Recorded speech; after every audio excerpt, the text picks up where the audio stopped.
Thank you for joining us today for this Enrollment Community of Learning webinar. Hello everyone, my name is Ryan Young and I am the Coordinator for Technical Assistance and Research at the National Council of Urban Indian Health. Again, thanks for joining us for this webinar, Implementing Outreach and Enrollment Strategies with Schools. If you haven't already done so, please provide your name and your organization in that participant chat box located on the lower left side of the screen. All lines are currently muted. However, if you wish to ask a question, we ask that you write them into the Q&A pod, and that's at the lower right hand of your screen. We'll provide time for your questions to be answered at the end of the presentation. This Enrollment Community of Learning webinar will provide best practices to implement insurance outreach to enrollment within various programs in school setting. Our presenters from the Native Health Clinic in Phoenix will share their successful strategies used in the last year to partner with schools to increase insurance rates for Native children in Arizona. Today's presenters are Ernestine Lee and Brittany Joe. Ernestine is the lead outreach enrollment specialist at Native Health. She provides public presentations to the Urban Indian Phoenix community on the Arizona Medicaid process and need for health insurance. Ernestine has been with Native Health for 4 years. And Brittany Joe is a certified application counselor. She currently serves as an outreach and enrollment specialist at Native Health. She provides Arizona Medicaid presentations to the Urban Indian Phoenix community and provides enrollment assistance to individuals and at outreach events.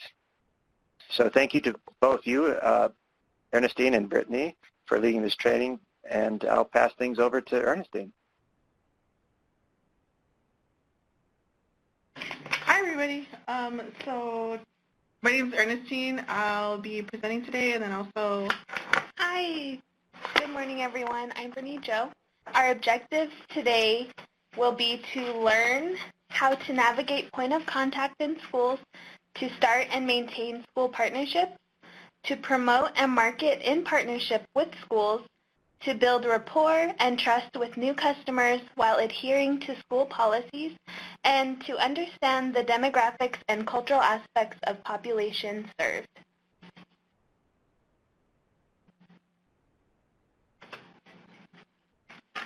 Okay, so before we get started, we're just going to provide like a background on Native Health and a little Native Health history. So what you're seeing here on the screen are kind of like we can see the growth of Native Health. So Native Health is an urban Indian clinic in the Phoenix area and was started in 1978. So you can see that little like house-looking building in the top left-hand corner. And from there, we've grown, as you can see from the pictures over the years, up until where we were in 2007. We didn't occupy the whole building that's pictured there for the 2007 picture. We were actually on the 3rd floor only of that building. And then this is where Native Health is located today. So in the top left-hand corner is our Native Health Central location. The building is a lot bigger than what's kind of just pictured there, but Native Health does occupy the whole building. And then to the right of that, in the top right-hand corner, is our Native Health, NHW Community Health Center. NHW is abbreviated for Native Health West. And then brand new to our Native Health family, on the bottom of the screen there is our Native Health Mesa site. We're introducing our programs one by one to our new facility, but we're really excited. It's like, I don't know, maybe like 20 miles between the Native Health Mesa location is 20 miles east from our Native Health Central location. Phoenix is for those who are unfamiliar with the Phoenix area, Phoenix is pretty big. So I mean, it's really, we're really happy to now be in a really new community 20 miles from where we're located.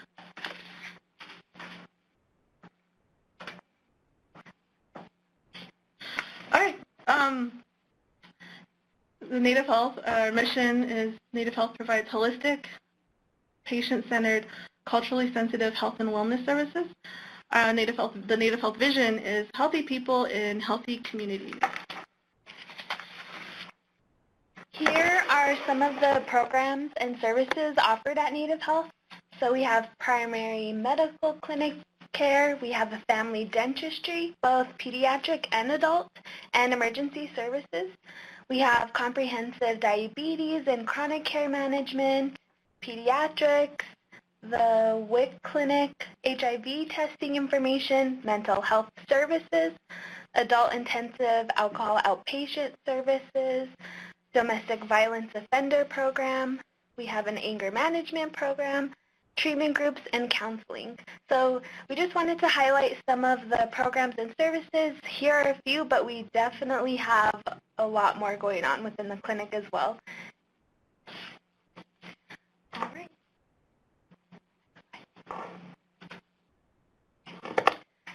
So our outreach and enrollment program. We provide application assistance for Medicaid, also known as ACCESS, the Arizona Healthcare Cost Containment System. We help with enrolling in CHIP, which is the Children's Health Insurance Program, also known as Kids Care in some states. We also enroll in the SNAP program, which is the Supplemental Nutrition Assistance Program, and also TANF, which is the Temporary Assistance to Needy Families. And we also help with assistance through the health insurance marketplace. Our goal is to assist families in the Phoenix metropolitan area to identify, enroll, and access affordable health insurance options. So ultimately, we want to help the underinsured and uninsured get insured.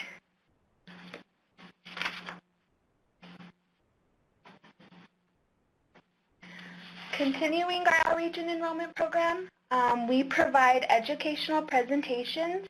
We provide PowerPoints to partnering agencies to help their staff become more aware with our resources offered at Native Health, and all of these resources are available to their clients.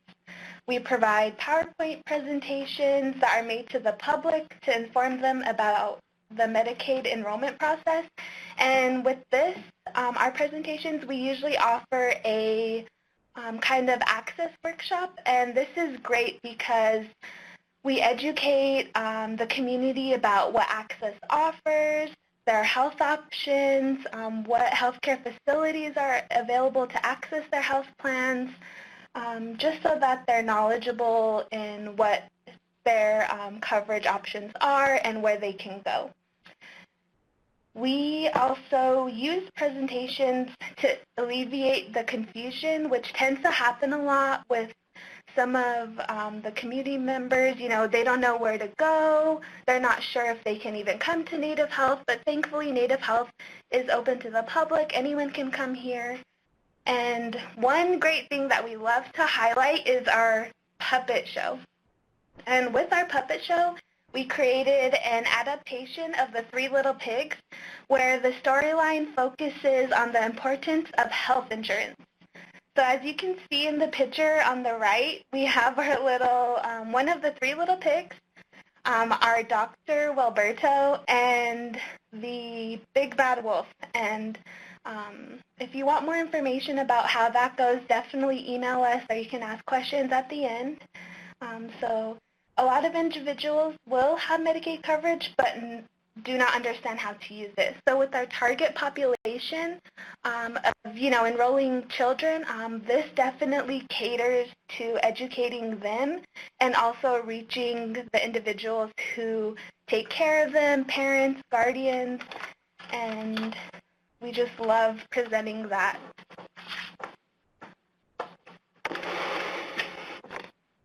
Yeah, and then for anyone who's interested, so our bear in the middle, his name is Wilberto. He's kind of our Native Health mascot. He has his own page, and I think he has his own followers. So a lot of our staff here at Native Health, like if they travel, will oftentimes invite Wilberto.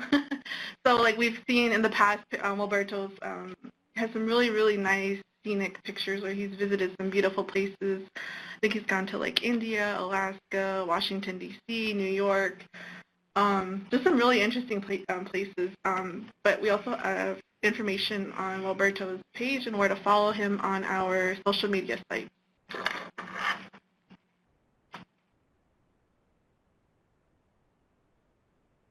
All right, so just kind of getting into more about the Native Health Outreach and Enrollment Program. We've had the Outreach and Enrollment Program going on for quite a while. I actually joined the team in 2012, so just from my time being here, I'm able to kind of capture and deliver some of the success that's happened within the program since 2012. So what we have here on the graph that's on the screen are the new outreach and enrollment sites per year. So this is what we're adding to the program, and what we do at these sites is we usually coordinate with like the host, and the host can be a school, homeless shelter. We go to we go to several locations. We go to the WIC clinic at Phoenix Indian Medical Center. But basically, each number that's represented here is a new site that we've added into our schedule, our outreach and enrollment schedule. So what we do is we arrive on site, and through when we coordinate with the host, let people know when we are going to be on site, what documents to bring. And so in 2012, we added 2 new sites. 2013, we added 3 new sites. 2014, we added 1 new site. 2015, we added 3 new sites.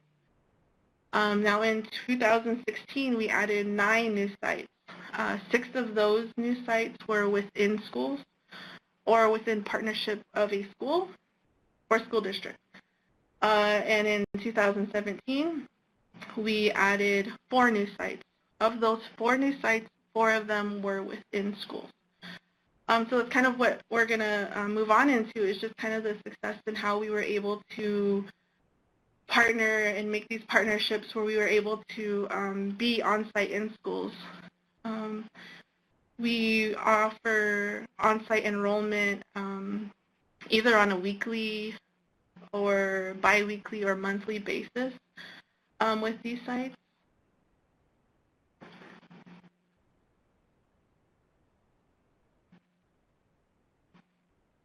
Okay, so yeah, just kind of going off of that little timeline we had there. So our outreach efforts began in 2014, and at that time we were still working a lot to be within schools, but I think at that time, just kind of with our limited knowledge of kind of how schools function and the formal processes that we had to follow, we kind of hit a few setbacks, but we were able to, what we were able to do was get a lot of networking done, which really helped set the framework for the work that we're doing, within the last year, going to outreach events where we were invited to, table, share information about Native Health, not only about our program, but about all the other services that are available at Native Health. We were able to really learn about the community, each school, and each community that the school is in is they're all very different from each other. But just being there on a, sometimes we were there twice in a school year, sometimes we were there once in a school year, but we were able to really learn a lot about the community and the framework of the school. We were also able to learn about the process of taking flyers to school offices and district offices. A lot of times we weren't successful, but we were able to, gain knowledge on the formal process and, what the school asked about Native Health and learning about media policies in the process. A big thing that we accomplished was also linking up with a lot of the other resources that schools utilize. So a lot of times, a lot of school nurses or community liaisons basically have like kind of like a cheat sheet of where they can send their families. Like if a family comes in and needs help with XYZ, the community liaison or school nurse, will direct them where they can go to get help. So what we were able to do is kind of link up with other organizations and, just kind of find out more about each other, which also really helped us in, learning about each community. Another thing that we were really, really active in is presenting to the Title VII JOM program meetings. Title VII JOM stands for the Johnson O'Malley program, and for each Native American child that's enrolled in school, the parents are able to engage in meetings and plan activities. The activities range from bake sales, fundraising, Christmas parties, raffles, and then end of the year parties. A lot of the meetings are culturally related. So although there's, a pretty broad mix of Native Americans that reside in the Phoenix area, a lot of the meetings had some kind of cultural aspect to it. And we were very active in the Phoenix area with attending those meetings, being a part of speaking, being a part of the activities, and then also kind of really knowing that was really kind of like our time to get to know people on a one-on-one basis.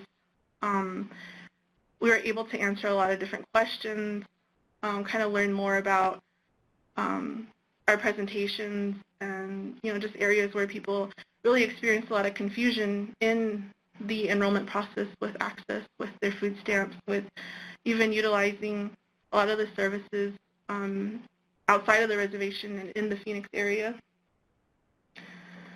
And then lastly, what also helped us was subscribing to school newsletters, just being aware of the type of activities that are going on, when we can call and offer, to be of assistance in any meetings or speaking to the public. A lot of times we got on a listserv for some schools where, where if they needed a presenter, they had an upcoming meeting, they can easily contact the listserv and ask for presenters. And, we were really quick to jump on those opportunities, just to really be with, to do the outreach and, take every chance we can to inform everybody of of the enrollment assistance. Okay, and then growing from that to where we are today, basically everything from 2014 we're continuing to do, but we've kind of fine-tuned it. We've built on the contacts that were already established. So like I mentioned before, a lot of the networking that we did helped us. We were able to, know who our contacts were, know who we can contact, and, get the process started for us to actually be in the schools.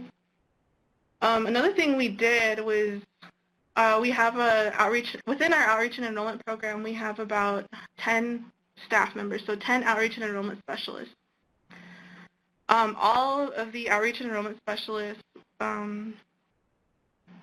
provide the enrollment assistance, but what really helped our program was narrowing it down to 2 staff to contact the schools, to follow up on events, to kind of be like the main people who are handling the communication between our program and the schools. And the reason why we did that was, I think in the beginning, we had a lot of people who were kind of like one person, one staff A was contacting a school, and then staff B would contact the same school, and then we kind of got some confusion in the process. So, just narrowing it down, that way we aren't getting in a confusing process like before, and we're not being redundant with our outreach. Also narrowing down the outreach by geographical area. In the past, we really didn't. We just kind of took every opportunity to be at any school that we can, and we continue to do that. But what we also do is we kind of monitor the areas using data from Maricopa, Association of Governments and also data from the Arizona Alliance of Community Health Centers. And what that data provides is federal poverty lines for families that reside by zip code. And I think the Maricopa Association of Governments map is by it's down to the school district. So it's very, very specific to, the schools that we're seeing, which helps us forecast, how many staff we're going to need for an event, how often we're going to go to this school, how often we're going to follow, and also how many flyers we're going to need and what kind of flyers, because we do have flyers in English and our flyers in Spanish.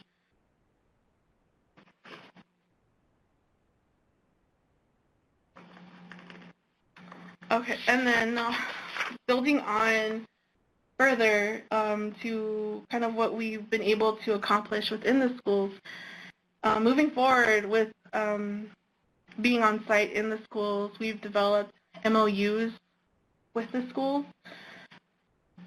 Some of the details that are included in the MOUs include designating space in the schools for the enrollment assistance. In the schools that we're in, I would say about half of them we work closely with the school nurse, which is really great because we're able to also take advantage of days like right now, it's early in the school year, and a lot of what the school nurses are doing is contacting parents, getting information about allergies, medications, and so days when parents are supposed to come in and drop off the medications, we've had the opportunity to be there on site and, either hand off our flyer or schedule an appointment for the family to come in and enroll. Also, what's covered in the MOU is student safety. And the MOU just ensures that Native Health staff have completed a fingerprint and universal background check. Also ensures that Native Health staff have met immunization requirements. We also have a terms and conditions section of the MOU, and that covers compliance with applicable laws, which include the non-discrimination, drug-free workplace, and also indemnification laws. There's a section that goes over the ownership definitions. So basically, what is the school's property, what's Native Health's property. Also regarding the logos, how Native Health logos can be used, how the school's logos can be used, how they can't be used. And then lastly, what's included in the terms and conditions is the MOU agreement period. Just basically how long the MOU will be in place for.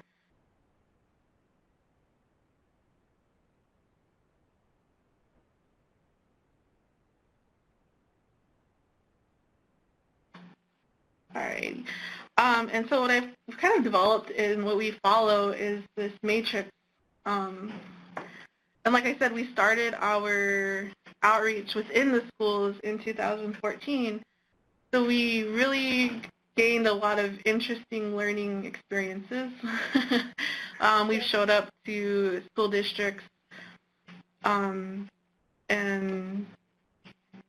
we really needed a lot of help, I guess, with having a guide like this. So I know Phoenix, a lot of schools are set up different between charter schools, high schools, unified school districts, which go from kindergarten to 12th grade, some community colleges.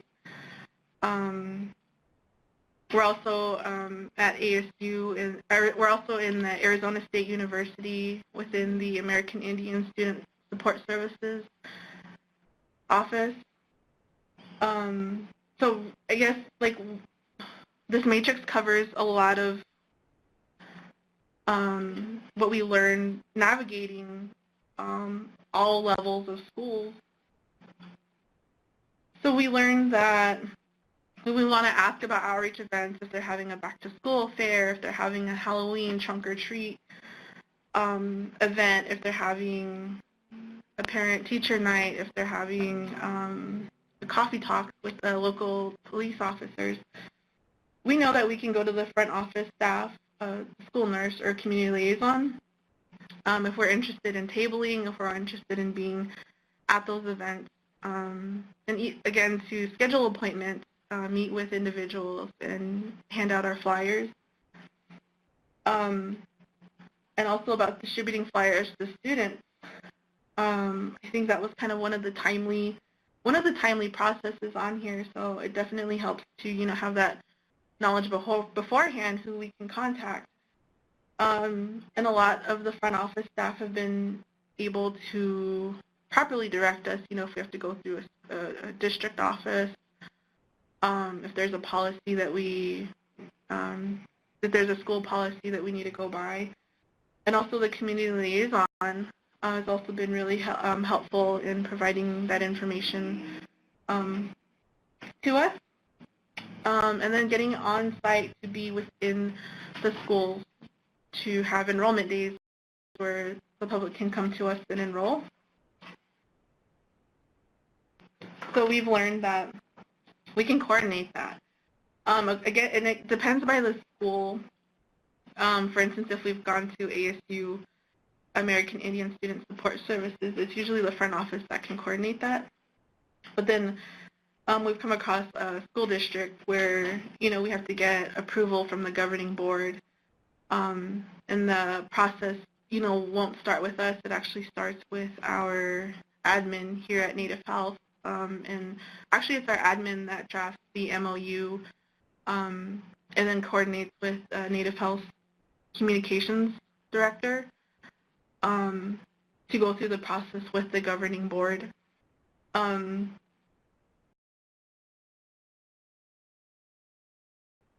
then we've had also some success in sites where we have contacted a school nurse and, she's got our foot through the door and we were able to be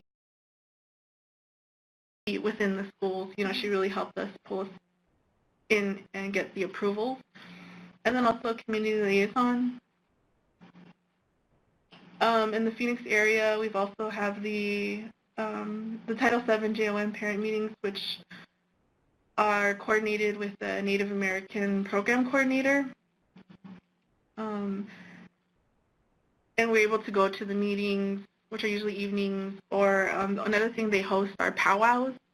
So we've had the opportunity to link up with them and have a booth at a powwow just to get further our outreach to the American Indian urban population here in Phoenix.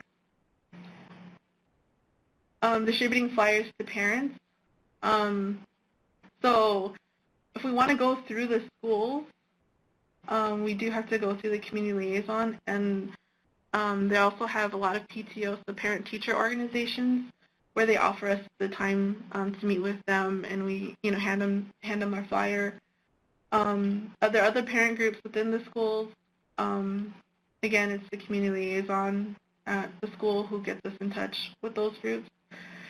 And then also what we've really learned is we can't advertise beyond school letters and flyers. I mean, we've learned that we're able to, but it's a longer process than just getting our flyers in. So, for instance, if we wanted to be on the marquee at a school, we would have to go through the governing board. Same thing if we want to screen the free lunch students. We'd also have to go through a governing board. And also, like I mentioned before, letters of support, or if we want to MOU with the school, same process, and that's usually handled with the Native Health Communications Director and the school's governing board. So that skips over our outreach and enrollment staff and skips over the front office and school nurse, and it's kind of handled at a higher level.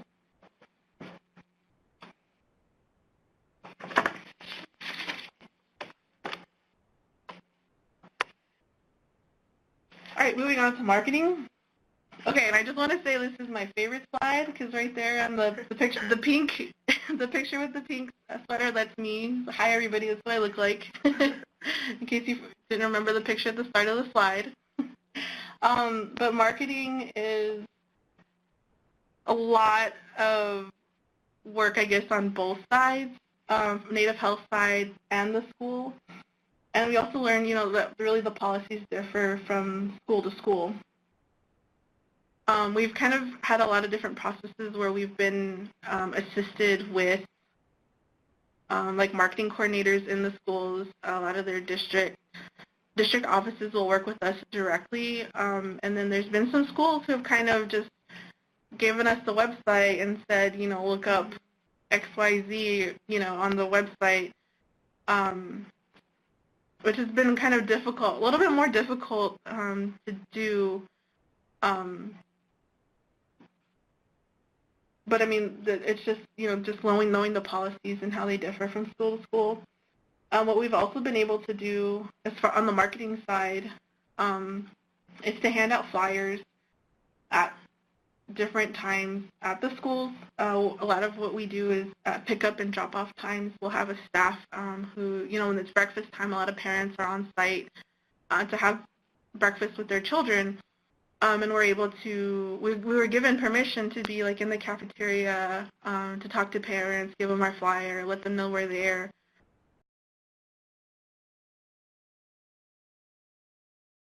A lot of interacting, and I think that's one thing we've learned just overall within the outreach and enrollment program is that just the one-on-one interaction goes a long way.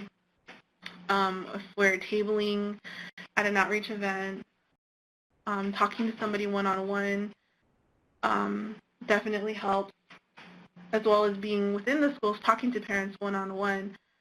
We do give a lot of presentations, but a lot of the strong interest comes from when they are able to come up to us, talk to us about their specific situation, with having either an absent parent, with moving, with a change in income, a change in household size, family moving in and out of Phoenix, family moving in and out of the state.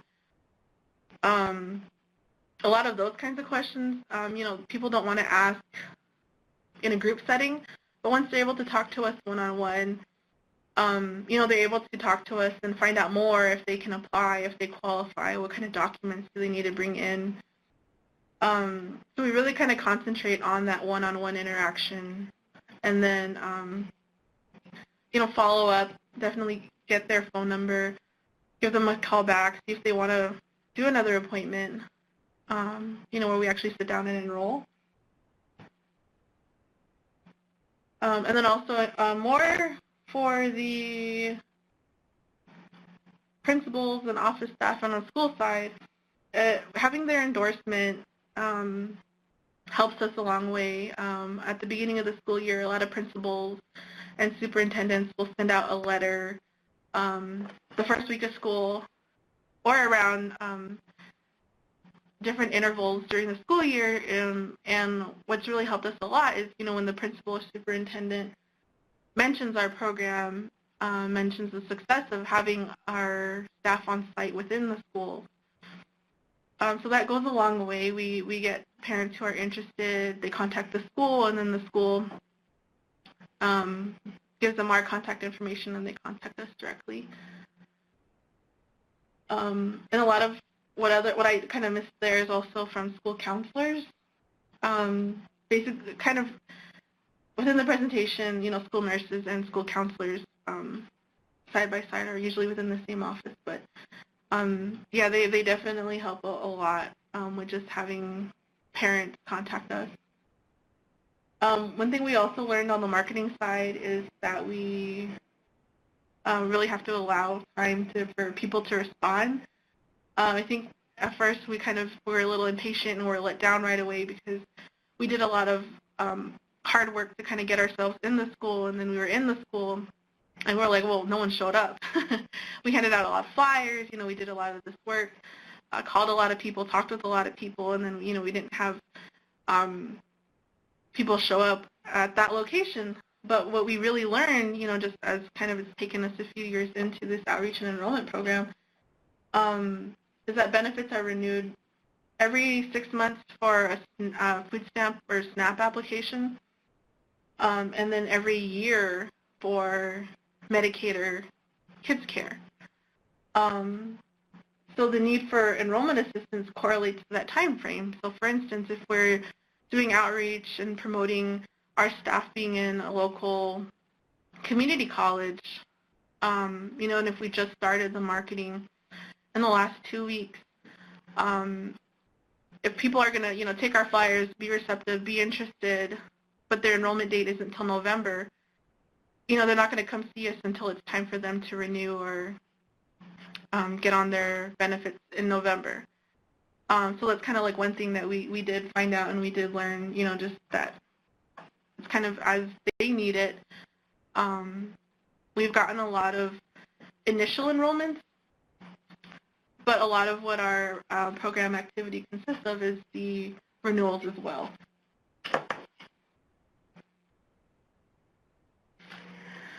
Rapport. So building rapport is definitely key when building relationships in order to create an understanding of ideas while creating good communication. So building rapport can be with the future clients, can be with the schools, interacting with different members within the community. So here are some productive steps to engage with schools and families. So we like to clearly explain all programs and services at Native Health, explain the risk of not having health insurance, especially with, you know, things that are going on within the United States. It's good to educate everyone about their rights, what their health care coverage options are, all that good stuff. We like to mention accommodations to enhance partnerships. So we like to accommodate a lot of our community members by providing home visits. And when we do home visits, we are able to go into the individual's home, help them apply. These individuals that we do home visits for tend to be unable to use public transportation. Either it's unaffordable, they have young children that it's hard to navigate within those public transportation. So we like to offer home visit services to those individuals. We like to revisit, to restock information and provide updates to the community. And also knowing the do's and don'ts. Where can we pass out flyers? Can we post a poster? Can we participate in the next event? Getting the right contact information. So knowing the do's and don'ts is very essential. So you don't want to be in a grocery store passing out flyers while someone's in the milk aisle. Like, maybe that's not the best idea, but you definitely have good intentions there. So what we like to do is ask, do you have a community board? Can we post a flyer there? Can we leave some flyers at the front desk? You know, knowing what's acceptable at certain areas is definitely key. And moving on, our population served.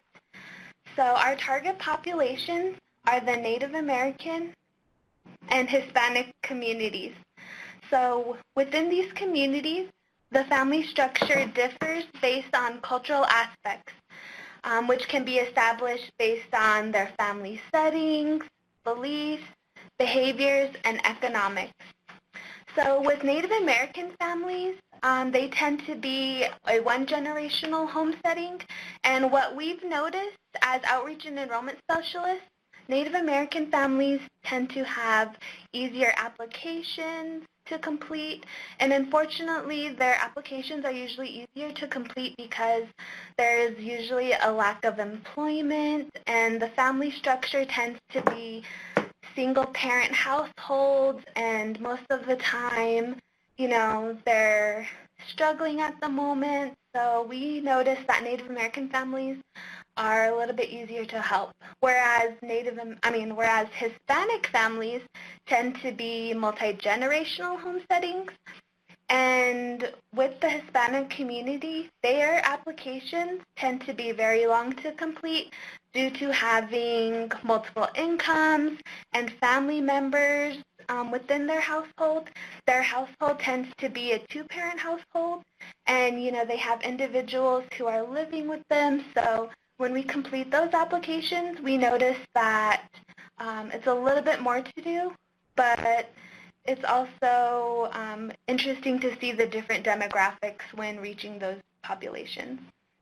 And when we're providing communication materials and presentations in the community, it's best to ensure that all items fit the demographics. So if you're in a Hispanic community, we tend to focus on getting Spanish flyers out. If it's in a Native American community, we tend to go to individuals' homes with English flyers, or, just with that already that understanding of, being culturally competent. And we notice that some populations prefer easy to read, simple materials, whereas, like, we don't want to be passing out a flyer that is almost like a chapter book to read. We like to provide easy communication materials that are one-colored, simple to read, not too busy. And we also notice that some communities prefer one-to-one education. And as Ernestine mentioned, that definitely has been key to our program, is talking one-on-one. So the benefits.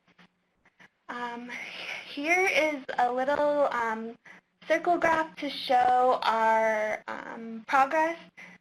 So here on the left is the June 2015 to December 2015 chart. And as you can see, there was 0% of school-based sites. We had a 15% non-school-based site enrollment sites, and we did 85% of enrollment within a Native Health location. But if you look to the right, from January 2017 to June 2017, we have increased to a 9% school-based site, which is so great because for us, that is awesome. Just seeing that 9% increase, oh my gosh, we are like really ecstatic with that growth. And as you can see, we also have a 12% non-school-based site enrollment, and we provide 79% enrollment within a Native Health clinic.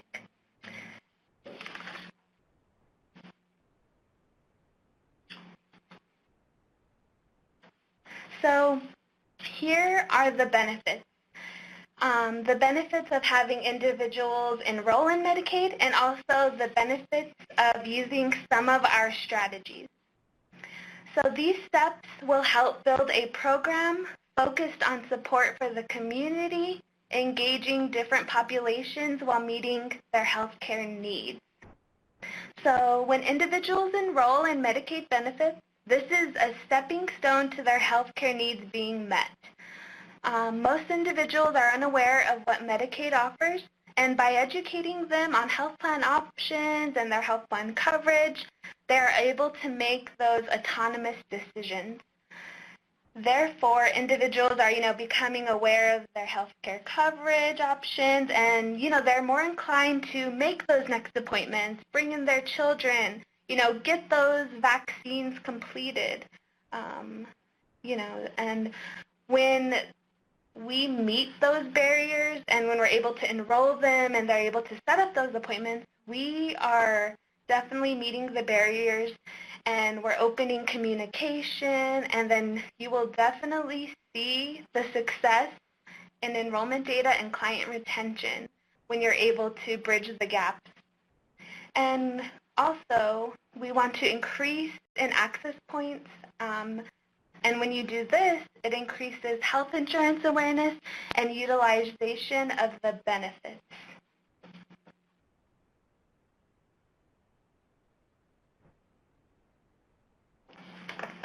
All right, so that kind of brings us to the end of our presentation today. On the screen, we have the contact information for Brittany Joe and myself. So we welcome any questions or, any questions? Thanks to both Ernestine and Brittany for providing us all this information today. To our attendees, the presentation slides are currently available for download. You'll see there's a file there on the lower right of your screen. This webinar has been recorded, and it's also going to be archived on the NCUE website in the coming days. So again, if anybody has any questions at this time, please type them in that Q&A pod on the lower right-hand side of your screen. We also have a survey that we would like you to take. And you can see that there's a SurveyMonkey link, and you can leave feedback on today's presentation.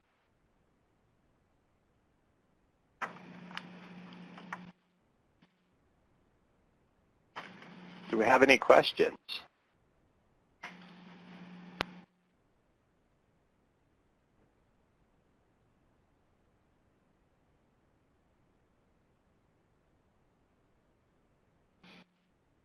Okay, I do not see any.